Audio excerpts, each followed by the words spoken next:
On that note, thank you so much, Sheila Chalangat, for that. We want to shift gears now to the conversation that we wish to have this evening.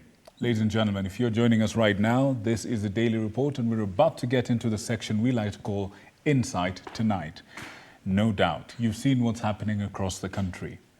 And no doubt, you've noticed or heard of the woes that affect the county of Tana River.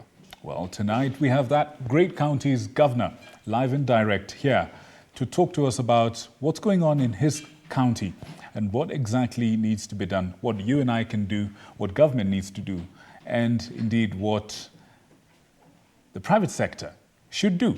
And with us to help us understand a little bit more about this is, of course, a gentleman who needs no introduction from the Kenya Private Sector Alliance itself. We're talking about the great engineer Patrick Obath. Karibu sana, gentlemen. Good to have you. Good evening. Good to have you. Good evening. Asanteni. Now, sir, Mr. Obath, I know you were somewhere today with your organization, and there's a lot that's been happening there. But I want to bring you in on that. But first, Honorable Governor, yes, could you please paint the picture for us of what is actually happening in your county? Now, of course, in Tana, normally we have we face the situation of floods twice a year, as usual. Mm-hmm. The short rains and the long rains. And then we have the dry seasons, which comes after the two. So we have both of them, the two flood season and the dry seasons.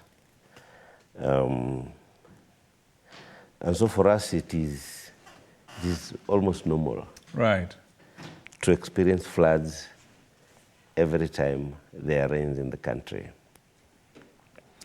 So I can't say Tana is normally a flood-prone area. Tana is a lowland county, and so Tana is a recipient of the rain, the flood, the waters that flow down to the ocean, whether from the hinterland or from the Yatta Plateau, or from the Aberdare. right. Currently, there are no rains there, but already the river is flooded. Oh, wow. And the roads are getting cut off. Of course, you know from the El Nino time, the road between Mwingi and Madogo got cut off at Tula. The bridge was cut off. The Madogo Bridge, or the Tana River Bridge, was also cut off. Lamu, the same. The road to Lamu was cut off. The road to Fafi from Bura, the Bura East Bridge, also had challenges. The bridge, Masalani Bridge, the same. In the hinterland, most of those roads were cut off. So there was nothing that was happening in the county, and most of the businesses were shut off. And the only way was to now to try and be supported from national government, from World Food Program, through airdrops, dropping relief support, using now choppers and aircrafts, which of course the rest of the country was going through the same. But again, also through trucks by World Food Program, Red Cross was in there, and the rest of the partners that we can talk about. Right. So it is a similar situation that is coming up, although the rains are not there. But already, the roads are still cut off, especially the major ones I'm talking about. In the hinterland, still, people are still moving. Right. But you know there's a shift. There's soon going to be a shift, according to Met, is that rainfall is now going to start in the coast from this May. So we are likely to go back to the same situation of the El Nino. Right. As we shift from now the highland to the coast region. Right. So we are getting back there. Right.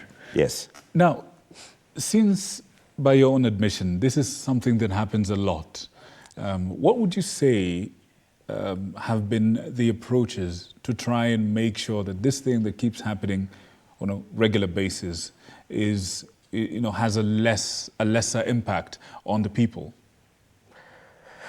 Floods have been there. And one thing I wanted to emphasize here, because I met people telling me, sorry for the floods. And I tell them, you better tell me sorry for the loss of lives, but not sorry for the floods. Because for us, we need them. We need the floods more than anything else. And it doesn't matter the volume. To us, the volume is what is required. Less rain, less volume of water, less floods has implications to us. Negative implications. Negative implications. More floods is what we need. But now more floods are causing deaths. It will come there because we consider these as accidents.